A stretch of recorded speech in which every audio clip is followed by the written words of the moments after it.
Hello, friends. It's Phil, and today I'm going to do something that I've done before. But today I'm going to do it slightly better than the last time I did it. And let's just say lawn renovations I have been doing for 19 years. Now, how do you do a lawn renovation? Let's start there very, very briefly. And let's just say most lawns, most residential lawns in the UK, or probably anywhere in the world actually, probably need renovation.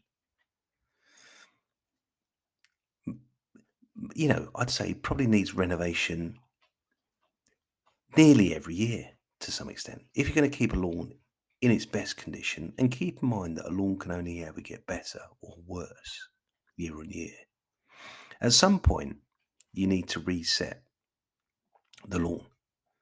And it doesn't hurt really to reset it every spring like now. So how do you renovate a lawn? You do it like this. First thing is you must get rid of your weeds. And the best way to do that is get an application of weed control of some description from somewhere, either DIY or professionally. The next thing you want to do is stop the development of any moss, if there is any moss. And if there isn't any moss, think yourself lucky. So you want to stop the progression of the moss. The next thing you want to do, after you've sorted the weeds and stopped the progression of the moss with a moss killer, you want to scarify the lawn. Now, depending on the condition of the lawn, and it's hard to tell you exactly what to do without seeing it, is that you need to do a single pass scarification if it's in relatively good condition. You might need to do a second pass in a different direction. And you might, in some cases, need to do a third pass just to get all of the rubbish, all of the moss, all of the thatch out, in order that you can see bare soil. Now, once you can see the bare soil, the next thing you're going to do is very carefully, you're going to overseed the lawn with a fine seed mix.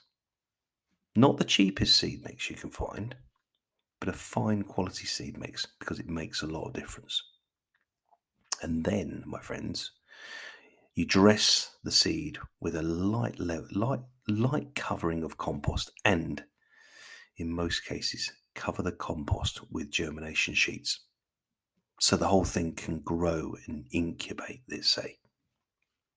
So that's the renovation done technically, but then we're going to let it grow for 2 to 3 weeks to get the new seedlings to germinate. At which point, and this is my top tip, once the seedlings have germinated and they're, say, probably 20-30 mil long, then, my friends, give the whole lawn a cut to around about 20 odd mil and feed the lawn.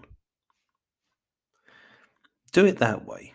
Sometimes, they say in some cases, feeding the lawn at the beginning of the scarification, they say the end of the renovation process, is the right way to do it, as long as you're not growing new seed. Because if you're growing new seed and you feed the existing lawn's going to ramp up its growth. You're going to need to cut that, and then you might end up having to hoover up some of the seed that you've got down. So, most important thing is to work out the condition of your grass, work out the condition of your lawn, and work out whether you need to contribute new seed during the renovation process, or whether you're going to just grow out the lawn after scarification. Now, in some cases, when you scarify the lawn and then you give it a belting feed, it does do everything it needs to. But if you've got patches of the lawn, particularly that have been covered in moss, you're going to need to put some new seed down. And if it's new seed you're putting down, you're going to have to hold back on the feed. But look, if you're doing the renovation with seeding, you need about 3 weeks for the first cut. Then you get the feed down, and then you probably need about 4 weeks for the feed that you do after the first cut to kick in. About 3 weeks, I'd say. But that means within best part of 8 weeks, you've gone from a knackered lawn to a renovated lawn to a lawn that's cutting and is in really good condition with new grass seed. But there are many ways to do this. Many ways. Let's just say you have to consider the condition of your lawn. You have to consider whether it's got weeds and moss and thatch, right? And then you also have to consider the condition of the grass. And then you have to consider whether or not you want to add to the grass, or whether or not you're just going to let the new grass regenerate, let's say, or the old grass regenerate.